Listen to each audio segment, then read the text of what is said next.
Bene data bakundwa b'umwami Yesu Kristo, mwese abakurikira izi nyigisho tubahaye ikaze mu biganiro bya Saveur Divine. Ibi biganiro mu bitegurirwa n'abavugabutumwa bwiza batandukanye, akaba ari umuhamagaro ugendera ku ijambo ry'Imana byanditse mu gitabo cy'ubutumwa bwiza uko bwanditswe na Matayo ibice 24 umurongo wa 14. Kandi ubutumwa bwiza bw'ubwami buzigishwa mu isi yose ngo bube ubuhamya bwo guhamiriza amahanga yose, nibwo imperuka izahera ko ize. Ibi biganiro mubikurikira ku channel ya YouTube yitwa Saveur Divine. Tubifurije kugubwa neza. Imana Data ari nayo So ibaha umugisha.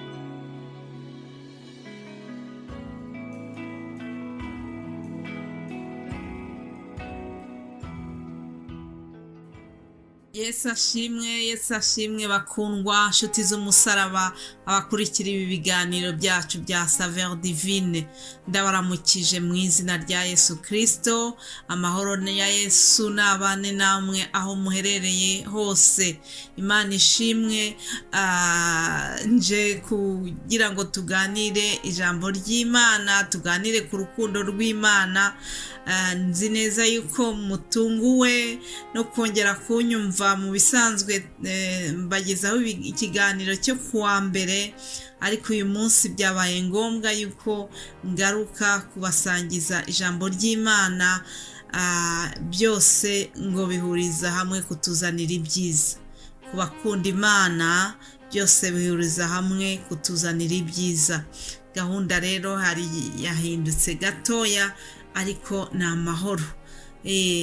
Reka rero dukomeze tuvuga ku rukundo rw'Imana. Ijambo nkuzaniye uyu munsi, umutwe w'ijambo turi busangire uravuga ngo urukundo rw'Imana rubabarira byose. Turasoma umugani tubona muri Luka 15, umugani w'umwana w'ikirara. Ngira ngo murawuzi, benshi murawuzi pe. Umugani urazwi ngira n'abadasoma Bibiliya batamenyereye gusoma ijambo ry'Imana. Uyu mugani mwarawumvise bitewe nuko ari mugani muremure. Munyemerere dutangirire ku murongo wa 17. Luka 15 uhereye ku murongo wa 17. Nuko ngo yisubiyemo uwo bavuga n'uriya mwana w'ikirara. Nyuma yuko amara kujya kwayisha ibintu bya se, ibintu bimukomeranye. Murongo wa 17 baratubwira ngo nuko yisubiyemo aribwira ati, abagaragu ba data ni benshi kandi bahazwa n'imitsima bakayisigaza, naho nge inzara insinze hano. Reka mpaguruke nge kwa data mubwire nti, data nacumuye kuyo mu ijuru no mu maso yawe, ntibinkwiriye kwitwa umwana wawe, mpaka mbe nk'umugaragu wawe.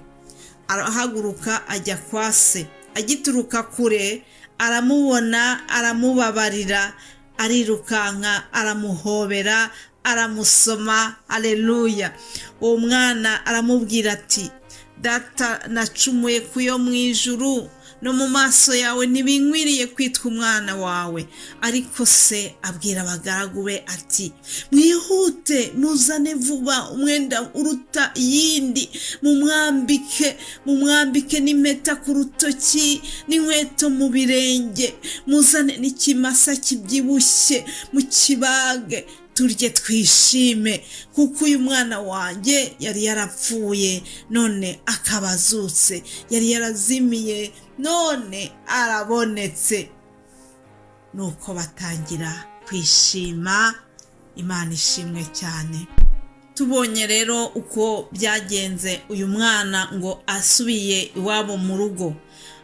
Ibibanza bitwereka yuko ngo yari yasabye ise 8 we, hanyuma akagenda asaba umugabane w'ibintu bye umukwiriye. Ngo aragenda, arangije ajya mu gihugu cya kure, ajya kwayisha ibyo bintu ngo agira ubugoryi. Hanyuma aza kubimara byose. Amaze kubimara, inzara iratera muri iki gihugu, atangira gukena.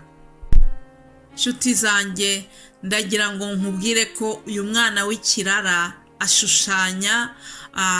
ashushanya umuntu wese uri mu byaha, umuntu wese uzimiriye kure y'Imana, umuntu wese uri mu buzima butazi Imana, umuntu wese utaramenya inzira y'agakiza, aba mu byaha. Nibyo koko hari igihe abantu binezeza mu byaha bakumva ibyaha birabaryoheye, ariko mu by'ukuri nta mugisha uba mu byaha. Ntabwo ushobora kuba mu nzira y'ibyaha igihe kirekire, byanze bikunze ntabwo inzira ubuzima bwo mu byaha nta mugisha bukuzanira.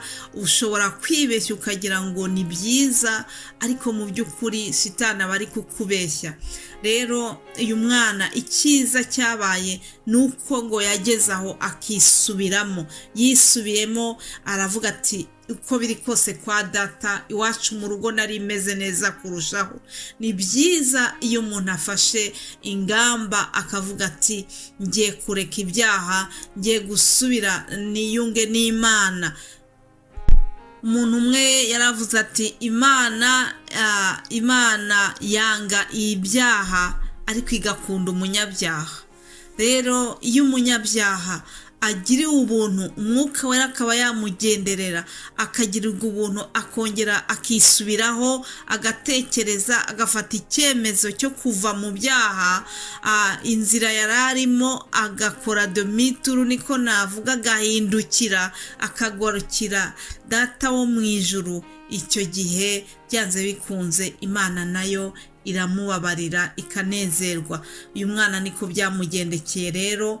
Hanyuma ikintu nakunze cyane ni ukuntu yagiye agasubira kwa se yicishije bugufi, aragenda aramubwira ati data, ntabwo binkwiriye kwitwa umwana wawe, oya, ntabwo bikinkwiriye kwitwa umwana wawe, ariko unyemerere gusa basi ume stati y'umugaragu.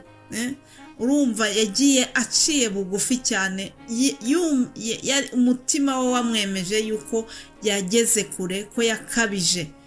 Hanyuma ise amubonye ntabwo yigeze amurakarira. Bibiliya ntitwereka yuko banamutonganyije, ahubwo ngo agituruka kure ise yaramubonye ngo aramubabarira. Haleluya! ari naho nakuye wa mutwe w'iri jambo turi kuvuga, rivuga ngo urukundo rw'Imana rubabarira byose. Ise w'uyu mwana ashushanya data wa twese wo mu ijuru. Rero yamubonye aturutse kure aramubabarira. Iyo umunyabyaha yihanye, iyo umunyabyaha avuye mu nzira mbi yagenderagamo akagarukira Imana, byanze bikunze Imana birayinezeza. Hari ijambo ryatubwiye yuko ngo mu ijuru bajya bakora umunsi mukuru iyo umunyabyaha umwe yihanye. Haleluya! Hari umunsi mukuru bakoze kubera ko uyu mwana yari yagarutse mu rugo. Uyu murongo wa 20 watweretse yuko ise yamubonye agahita amuhobera, akamusoma, akamubabarira. Imana ishimwe cyane. Imana yacu ni Imana ibabarira, ni Imana y'urukundo rwinshi. Ndakwifuriza kugira ngo nawe niba uri mu nzira y'ibyaha, niba hari aho wasubiye inyuma mu mubano wawe n'Imana, ni ukuri ndakwinginze kugira ngo nawe wisubiremo nk'uko uyu mwana yabigenje. Aho waba warageze naho haba ari kure, Satani ajya kubwira akakubeshya ati yo ntacyo bimaze, igumira ukuri, warakabije. Oya, nta kure kubaho ku Mana, nta cyaha kitababarirwa. Ndakwinginze kugira ngo nawe niba uri mu nzira mbi wisubiremo nk'uko uyu mwana yabigenze, maze nugaruka mu rugo, nugaruka mu nzira nziza, Imana data twese izakwakirana urukundo nk'uko tubibonye hano ku murongo wa 20. Umurongo wa 24 rero baratubwira ngo batubwira yuko ise yabwiye abagaragu be ngo umwana wanjye yari yarapfuye none arazutse, yari yarazimiye none dore arabonetse. Nuko batangira kwishima. nshuti z'umusaraba bakundwa mu nyumva, ndagira ngo nongere mbibutse yuko ibihembo by'ibyaha ni urupfu. Ijambo ritubwira ko igihembo cy'ibyaha ari urupfu. Wari uzi yuko iyo turi mu byaha Imana itubona nk'abapfuye?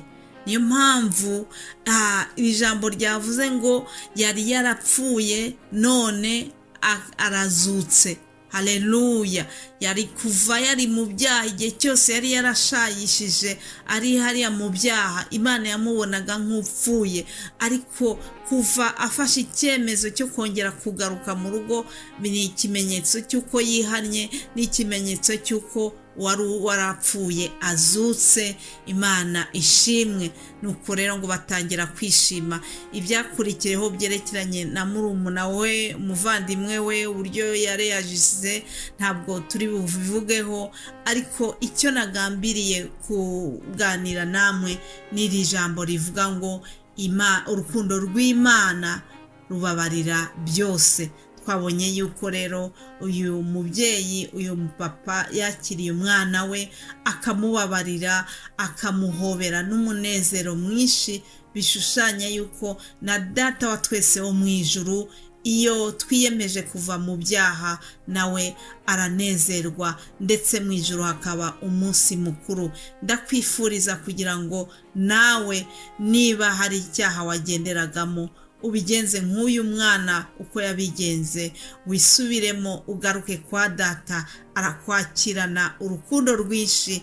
Nibyo nkwifurije mu izina rya Yesu, amen.